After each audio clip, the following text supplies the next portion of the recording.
This issue really hits home in my district, in part in New Jersey, because we have a new natural gas pipeline that has been proposed to be built, the Penn East pipeline, which is supposed to begin in Pennsylvania, run through a rural part of my congressional district, chiefly through Hunterdon County, New Jersey.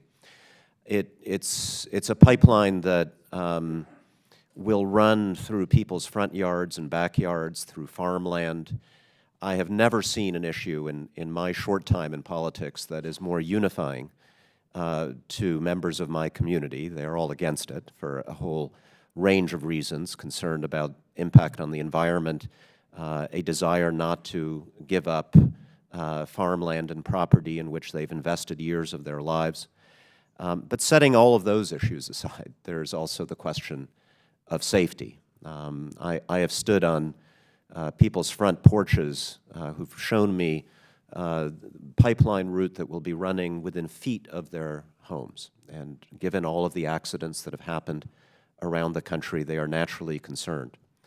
I know we've covered some of this, but I just want to ask you, Ms. Homendy, given all of the recommendations that the safety recommendations that have not yet been fully implemented, what would you say if you were standing with me on the front porch of one of my constituents who's facing the potential of a pipeline running through their front yard or backyard? What would you say are the essential steps that would have to be taken by a company building a new pipeline so that you could join me in telling them that, setting aside all those other concerns, at the very least, their families will be safe?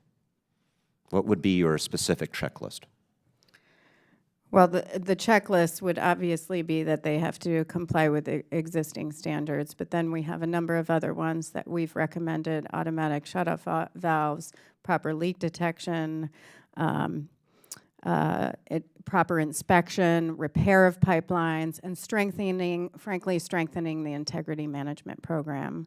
We have identified some significant issues with some recent pipeline accidents where pipeline operators' integrity management program is not as sufficient as it should be. And integrity management is really how they conduct inspection, how they determine where their high consequence areas are, how they determine their threats and the risks to the pipeline.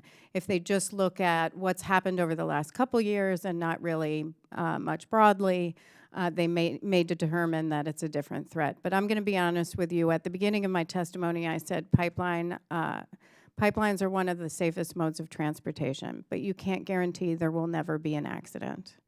And when an accident occurs, it can be tragic.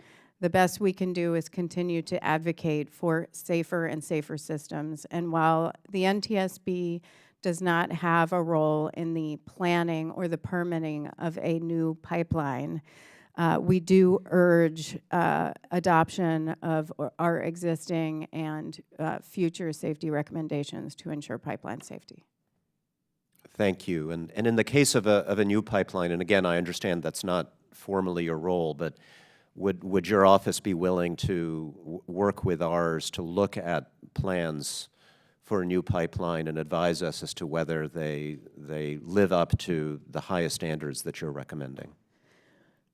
We are always willing to work with your office and provide information where we are able. I'm happy to meet with you and meet with your staff as well. Thank you so much. I yield back. Chair, and I'll recognize Mr.